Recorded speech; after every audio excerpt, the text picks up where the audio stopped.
lost in this cosmic abyss, my mind takes flight. It's one of nerves and endometriosis because I think it's something relatively novel, and we're developing a novel understanding on how there is an interaction between the nervous system and other systems, and also in how disease can position itself in the middle. Okay, and this is why I'm very interested in this area, and I call it, it's called not commonly, but neuroimmunology, because the immune system also plays a big role. So you have this interaction between the interplay between the disease, in this case endometriosis, the nervous system, and not just the nervous system. As as people may be aware, there's different types of nerve fibers. There's the somatic nerve fibers, right, which are responsible for, like, for example, our perception of pain and temperature and things like that, right? And then the motor nerves, right? And then you have other nerves which are not responsible for those activities, but more for organ function. Okay, and as you may remember, maybe from high school, that you have the parasympathetic system and you have the sympathetic system, and the vagus nerve is the most important nerve, is the 10th set of nerves, like the nerves, 1, 2, 3, 4, 5, 6, 7, 8, 9, 10. The vagus nerve is probably one of the most important nerves because it's responsible is the big parasympathetic nerve. Okay, and the reason why the vagus nerve is important is because it's a very important nerve, and it plays a very important nerve in inflammation, and it has a powerful anti-inflammatory activity. And when the vagus nerve doesn't function properly, you start having problems. Even at the level of the bowel, you start having gastrointestinal problems, a lot of that swelling. You could have increase in inflammation, and also you could end up having some cardiovascular type of effects. Other nerves can be responsible, but so why does this happen? Does the disease have to be specifically on the nerve? The answer is no. What happens is that you don't really necessarily have to have disease on a nerve. So, because if the nerve behaves abnormally, sometimes just increased inflammation, or also central nervous system type of phenomena, because we know that whenever we are in pain, our central nervous system starts acting also abnormally, and then you end up with abnormal function of certain nerves. So what happens in these cases that misbehavior of the vagus nerve is associated with this phenomena.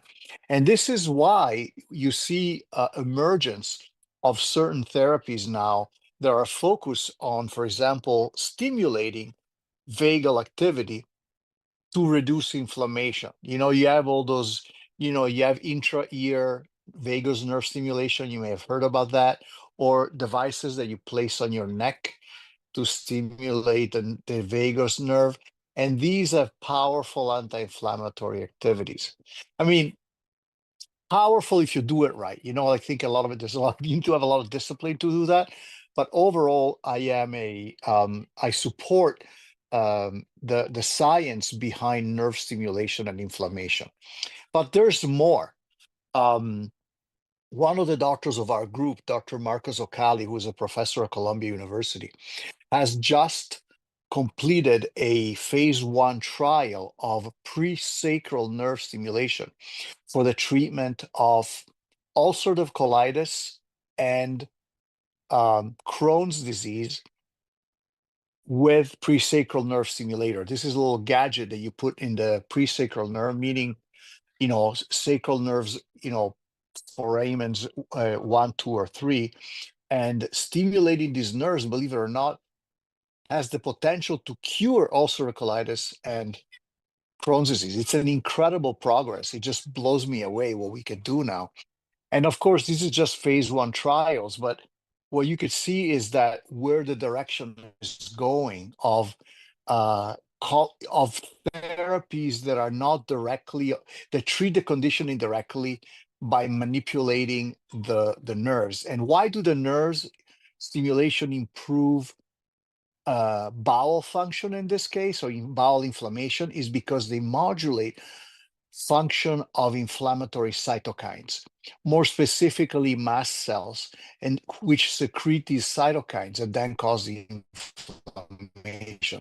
It's fascinating to me because when it comes to endometriosis, I believe that the future of endometriosis treatment is not going to be surgery in the next decade or so. I believe it's going to be, and it's not going to be a hormonal management, because hormonal management we know is, and you were talking about it earlier with your prior guest, hormonal management is very limited and carries its own problems. By the way, one of the reasons with why many patients, people with endometriosis, develop Crohn's disease and ulcerative colitis, because there is an association between birth control pill and ulcerative colitis later in life. So, Wow. so I believe the treatments are going to be focused. The new treatments are going to be focused by immunomodulation, immune modulations, nerve modulation, and um, eh, eh, and other immunotherapies. So I see the future in that direction. So I think it's just something that I find very interesting. And I'm glad somebody asked that question, because it's my interests now are really focused on this area of nerve stimulation, believe it or not. I'm very, very much interested in that, and uh, there's so much innovation going on in that area. It just has to be applied directly to endometriosis, but it will. That's really exciting to hear Sorry if I because was over very the winded, but I'm very no, fast. no. I wanted to say new things to you today, new stuff. That's I'm really tired of people exciting what just you just coming on told and us. saying excision, excision, excision, excision. Yeah, and the thing that we've heard the most over the I mean, last we all know decade within excision the is group is we're important. tired of hormones. Yeah, yeah. I think, look, hormones are all, I think you're saying that earlier, but it is a very rough tool. It's a raw tool. We want more like focus tools. We want tools that don't have the side effects. We want actual treatment. We don't want symptomatic treatment. Although another thing that I've seen now, at least one thing that I'm pretty excited is that the FDA just approved a new pain medication, which is a non-narcotic medication last month. And I forget now the name of the medication, but and I have no association, no financial interest, none of that. But the company is called Vertex Okay, we're just Pharmaceutical. going to head to our next question right now. So, how much is enough when it comes to surgery treatment going forward, especially for women that already have had surgery and have issues facing excision? They have problems with adhesions from having excision surgery. So, how much is enough when it comes to that?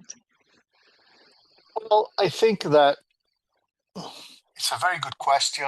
It's a broad topic. The question is, surgery. I think there's different scenarios, right? You can't just uh, say there's just one scenario. There are people who have had surgery, proper surgery, and they feel well for a long time, for a long time, and then one day they feel, oh, it's like the endometriosis, knock knock, I'm here again, and sometimes it's not a major pain, but it's just a reminder of the pain that was there before, right? And it's like, oh my gosh, it's back. So, and then there's people, for example, who have had the surgery, but then never really got complete relief. That's another example. Uh, and so I think we have to break it down into the different circumstances. I think that in order to assess this scenario, one has to understand what the actual problems are. the location of the problem. If it's pain, what kind of pain is it? Is it central pain? Is it associated with the periods? Is it all the time? So I think we need to break up that aspect, right? To have a better understanding of what the pain generator is. Other people, for example, have a lot of bladder symptoms. So, is that what needs to be addressed? Is it the urgency, the frequency? Maybe the doctors did not address that at the time of the surgery. So now you're dealing with that. The third problem could be ovulatory type pain. That can be, in my opinion, more associated with adhesions. Another problem could be bowel pain. The um, the if there's significant pain with bowel movements or evidence, that may be suggestive, or severe constipation or diarrhea, sort of like functional problems. So I think one of the things we need to address is what to do after surgery, how to assess what's going on, as opposed to looking at it's back. Like I think we need to actually break things in pieces. But one of the problems with that I see with a lot of practitioners is that they do the surgery and then you're on your own, right? They're like, oh, I did the excision, now figure it out. And then one ends up going to the gynecologist, and the gynecologist say, hey, go back to the doctor with the surgery. And why are you back at me now with all your problems? So you have this ping pong, right, between different practitioners, and the patient is left in the middle. So um, this is why I think a multi-specialty type of approach to this disease is very important. Looking at the urological element, looking at the gastrointestinal element. I think that surgery is just one of the tools, and unfortunately, all we hear talk about here recently is just surgery, surgery, surgery, surgery. And all right, we get it. Yeah, excision, fine, we get it, but I feel that there's a lot of doctors that all they want to do is just the excision, but they don't want to do the follow-ups. They don't want to deal with what's happening after, or they don't know how to. I'm sorry to say that, but I think that's one of the big dilemmas there. And so I think there needs to be more educations for doctors. Certainly neurology, urology is a big one that doctors don't know how to manage these things.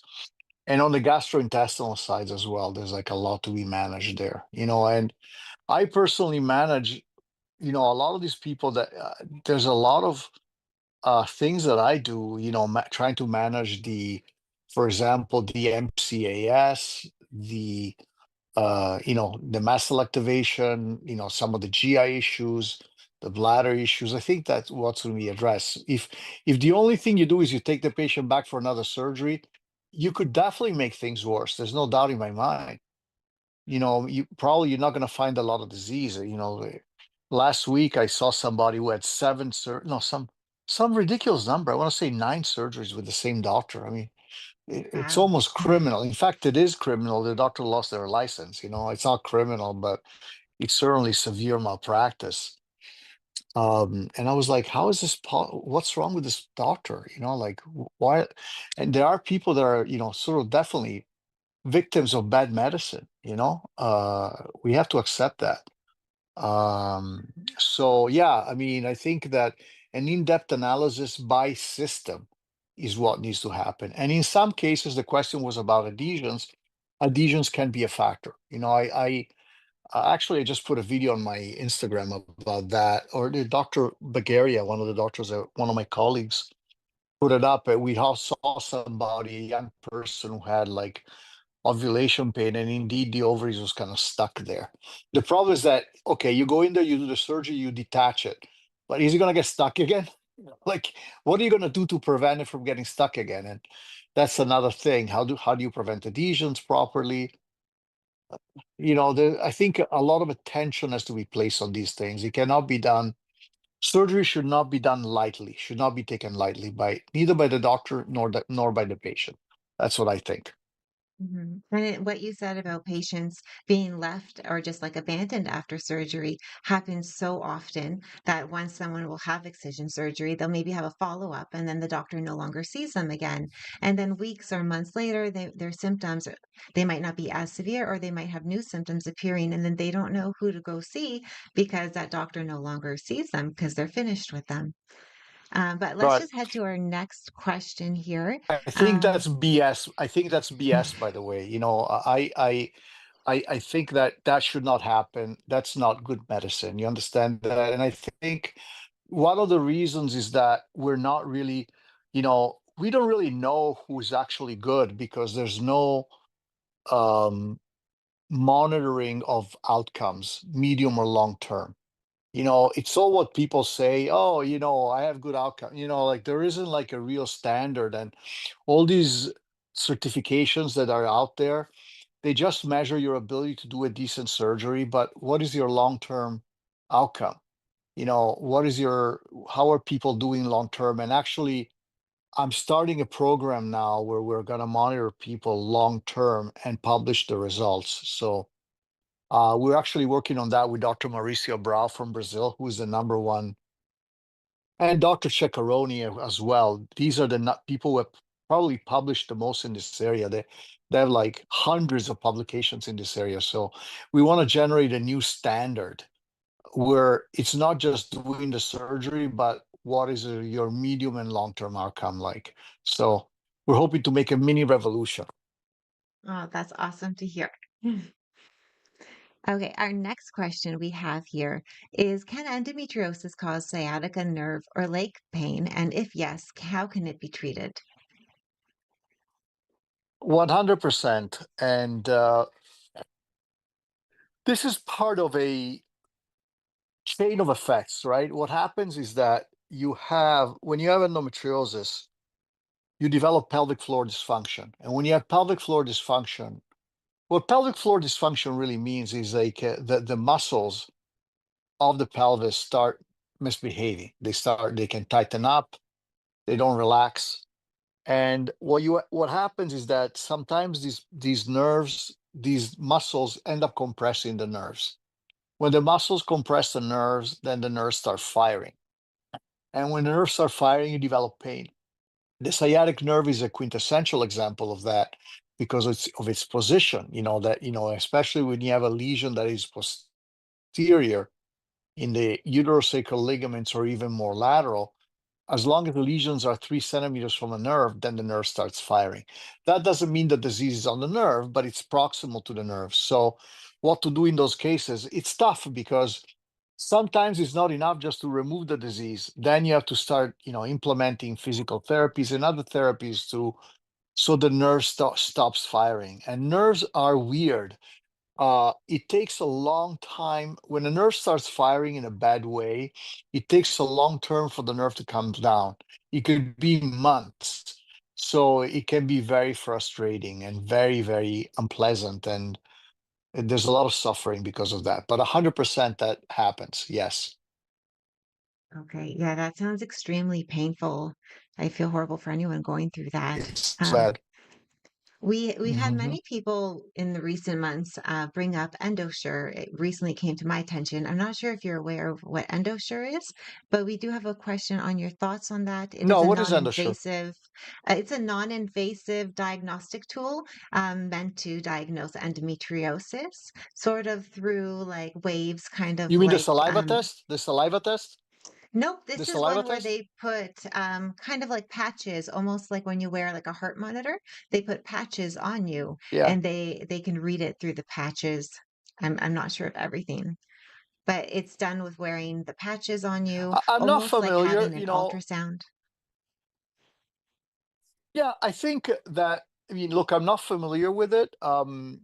Any new potential diagnostic tool, I find it interesting. So not knowing much about it, I don't want to comment on it. There's also saliva test Mhm. now, by Zweig Pharmaceuticals. I think that any of these tests are useful. Ultimately, though, for me, the ultimate diagnosis needs to come from multiple sources, like because I think that basically you could get to probably close to 85% of ability to predict just by having a good questionnaire. You know what I'm saying? So a lot of these tests are offering you 90%. I mean, what's the difference really? You know what I'm saying? Like most of the people I see, just by talking to them, I know they have endometriosis. So what is the test going to say? Like, okay, let's say the test is negative. Are we not going to do anything about it? I don't know. Like I still think that you need a good ultrasound, good imaging. I think a lot of these tests are really screening tests, right? They're screening for the disease. And certainly microRNA is very, very useful, and that's what the saliva test does. And we know that it's a good test, but ultimately, I think just like any screening tests are just screening, and that's on the assumption of an asymptomatic person, right? But that's the difficulty with all screening tests. Like I think that's why we have a lot of problems with that. Like even a mammogram, even if the mammogram is negative and you're suspicious, you're still going to move forward and investigate further, right? I think that's really what it is. And most mammograms are done on asymptomatic people, right? Because they're screening tests. So when a person is symptomatic already, I think they are beyond the screening test. That's my opinion. Okay. It's a little bit different for the fertility patient because the fertility patient sometimes is asymptomatic, sometimes. So maybe that test may be useful for them. But when you're symptomatic, what are you doing a screening test? You already passed the screening, you're symptomatic. You got pain with menstrual period, pain with intercourse. You know, I mean, you got a positive ultrasound. What is the screening test for, really? What I hear often in the support group is from people that have had endometriosis diagnosed through surgery, but yet it doesn't show up on the ultrasounds for so many people. Is that just because of maybe the technician not knowing how to find endometriosis, or is it the certain ultrasound machines are more equipped to diagnosing it? It's a combination of the two. Obviously, the tool is important. Good ultrasound machines are better, but that's just logical. Uh, Skill is extremely important. You were just talking with Dr. Leonardi, who's a very good ultrasonographer. I'm a very good ultrasonographer myself, actually, because I don't know if you know this, but I'm also a fertility specialist. So I perform, um, you know, tens of thousands of ultrasounds myself. But the problem with small superficial lesions is they can be tricky to be seen, and you have to do a very slow, careful ultrasound, take a long time to do it. And what I've seen is that a lot of doctors just don't see these lesions, so you can't really. A negative ultrasound yet is not, in my opinion, done generically is not a good test yet. Um, what I don't understand, you see, the problem is that, especially in Europe and to some degree also in Canada, 100% in Europe and also some degree in Canada, a little bit less in the US. If you have a negative ultrasound, the doctors refuse to operate on you. And I think that's BS. I mean, ultimately, what's the damage from having an ultrasound where they're looking? And if they see the disease, they remove it. I just don't see the negative in that. I just cannot see why not. Why leave the doubt? When you don't have 100% certainty. In my opinion, it's certainly, if somebody's symptomatic and there's a high index of suspicion, it's certainly worth a look and removing the disease. But I know that I go against some of the opinion of the big organizations, which are like, negative ultrasound, it means you have no endo. I disagree with that. Okay. Well, thank you. Let's catch up on some of the other questions we have popping up here. For us in Canada, we have to endure long waiting times for a specialist to treat us. What is your opinion of nerve blocking to help manage pain while we wait for treatment? I am in favor of nerve blocks. I think that blocks, Botox can help at least work with pelvic dysfunction. Uh, and I'm also very much in favor of physical therapy, acupuncture, because sometimes any one of these treatments can contribute to some degree, uh, incrementally, to improving the problem. Ultimately, though, what happens is that if you don't remove the offending problem, the pain will come back. But if you can get a nerve block, I would say do.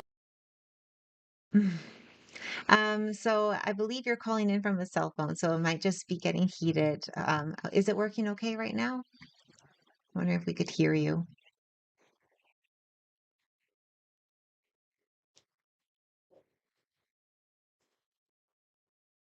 Okay. We'll wait and see if we can get that fixed up. Um, so we'll just give that a minute, but we do have some great questions coming in. If anyone else has any other questions, please send them in because Hey, even if they don't get answered today, we will get to them. Hi, thanks. So glad to see you again. hey, here I am. Sorry about Oh, that.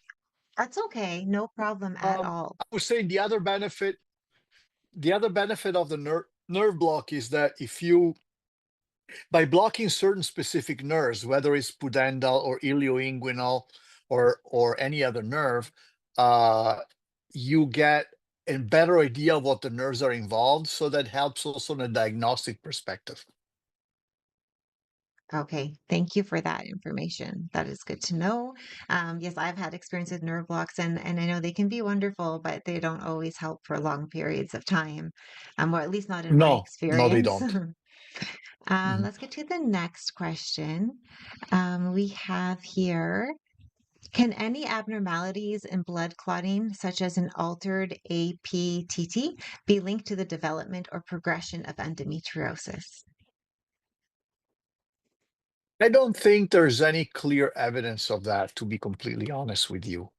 Um, I don't think some people are thinking, uh, that, but I don't think there's any scientific evidence to that. No, I don't think so.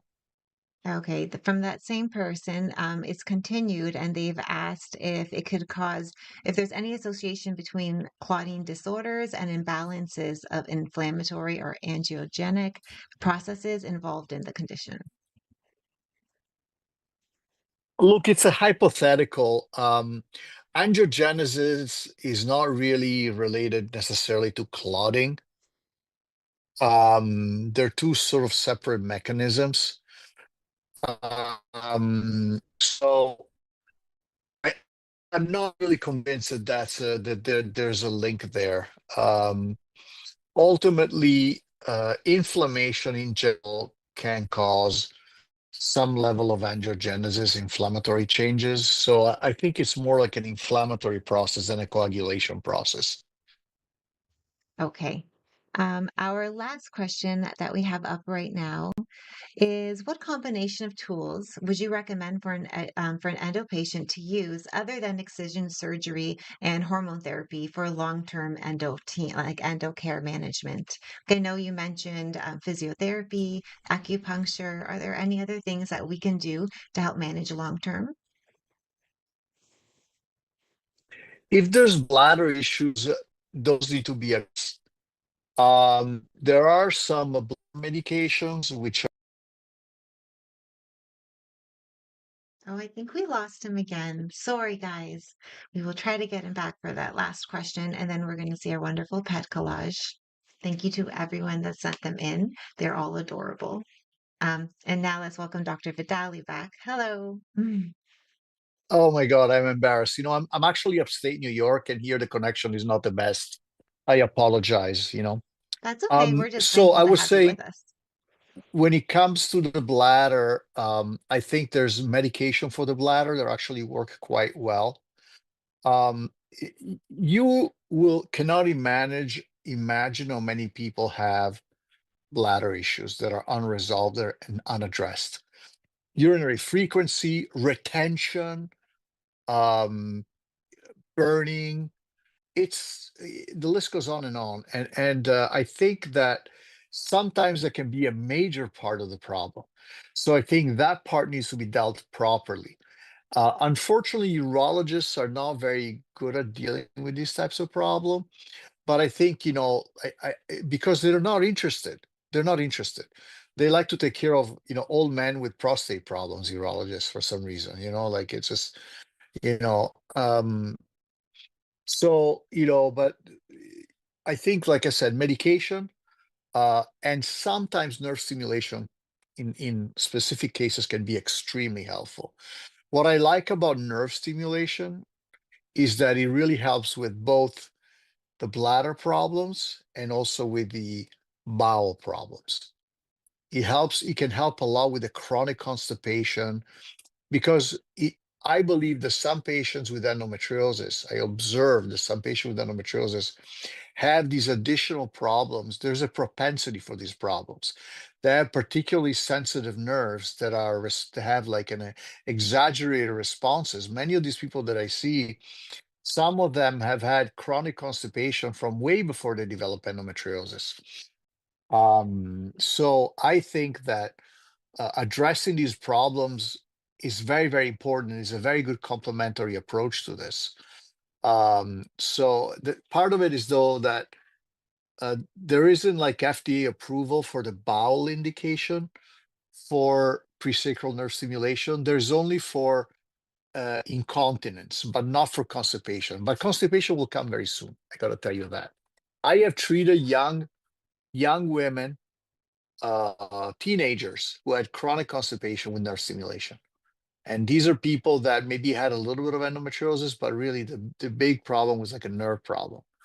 And uh, a lot of surgeon went around digging around and, maybe causing more damage to the nerves, because let's not forget that if you damage those nerves in surgery, you can create chronic constipation problems. So I think that looking at that from the perspective of the nerves, I think is very, very important. The real issue is that how do you manage the adenomyosis? And because, especially for younger people who are interested in reproduction, you don't want to have invasive and demolishing techniques. And for that, now I'm actually implementing management utilizing uh, uh, um, microwave or ultrasounding ablation. And I know ablation is bad, but for adenomyosis, it's good, right? Because it's like really a probe that we put into the uterus and we kind of like ablate the lesions. And it's really wonderful technology because it doesn't require cutting in the uterus and damaging the uterus. It doesn't require embolizations. Which can Wow. also embolize the ovary and damage the ovaries. So like it's a new technique and it's very, very good and can be done under sedation, transvaginally with a needle. So it doesn't require like open surgery or anything like that.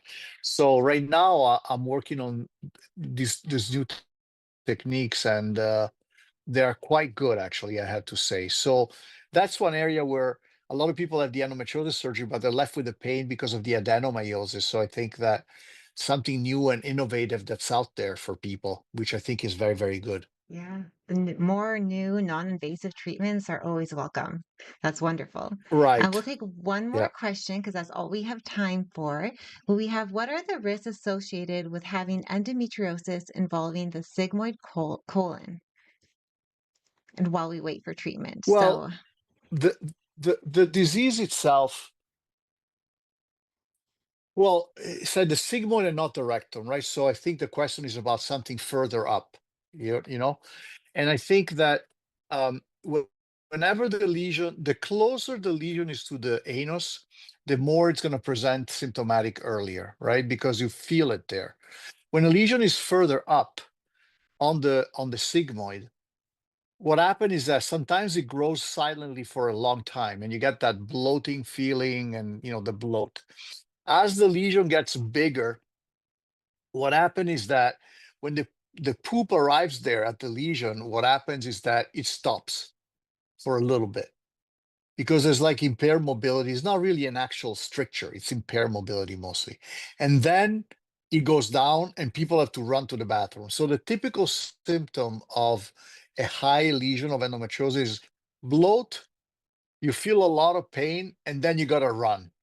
That's like the typical thing. And sometimes you can't even make it to the bathroom. It's that bad. So because you basically the poop gets all of it gets into into your rectal area, in the rectal ampulla very quickly.